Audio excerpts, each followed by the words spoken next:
দর্শক, breaking news. বাংলাদেশের করা ১৯১ রানের জবাবে ব্যাটিংয়ে নেমে ব্রায়ান ব্রেনেট ও শন উইলিয়ামসনের হাফ সেঞ্চুরিতে জিম্বাবুই তুলেছে ২৭৩ রান। এই ইনিংসে ৫২ রানের খরচায় ৫ উইকেট নেন মেহেদী হাসান মিরাজ। তবে ৭৪ রান খরচায় শুরুর দিকে ৩ উইকেট নিয়ে বোলিংয়ে বাংলাদেশের মূল নায়ক নাহিদ রানা। এরপর দ্বিতীয় ইনিংসে ব্যাটিংয়ে নেমে বাংলাদেশ ১৩ ওভারে ১ উইকেট নিয়ে ৫৭ রানের জয়ের পথে এগিয়ে আছে টাইগাররা। বিস্তারিত জানুন পুরো প্রতিবেদনে। দর্শক, সিলেট আন্তর্জাতিক ক্রিকেট স্টেডিয়ামে দ্বিতীয় ইনিংসে ব্যাটিং করতে নেমে আবারও ব্যর্থ হন সাদমান ইসলাম।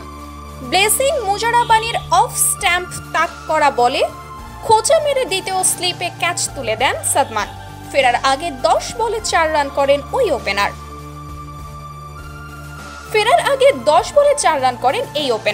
১৩ রানে প্রথম উইকেট হারায় বাংলাদেশ। এরপর আর কোনো বিপদ ঘটতে দেননি মাহমুদুল হাসান জয় ও মুমিনুল হক। জয় ২৮ এবং মুমিনুল ১৫ রানে অপরাজিত আছেন। এর আগে প্রথম ইনিংসে ব্যাটিং করা জিম্বাবুই প্রথম দিনেই তুলে নেন বিনা উইকেটে ৬৮ রান। দ্বিতীয় দিনের শুরুতে অবশ্য সুবিধা করতে পারেননি সফরকারীরা। অপরদিকে নাহিদের কল্যাণে শুরুটা ভালোই করেছে টাইগাররা, যার ফলে এখন বাংলাদেশ জয়ের আশা দেখছে। তো দর্শক, আপনাদের কি মনে হয়, বাংলাদেশ কি পারবে এই টেস্ট ম্যাচটি জিততে? তা জানিয়ে দিন আমাদের ভিডিওর কমেন্ট বক্সে। ধন্যবাদ।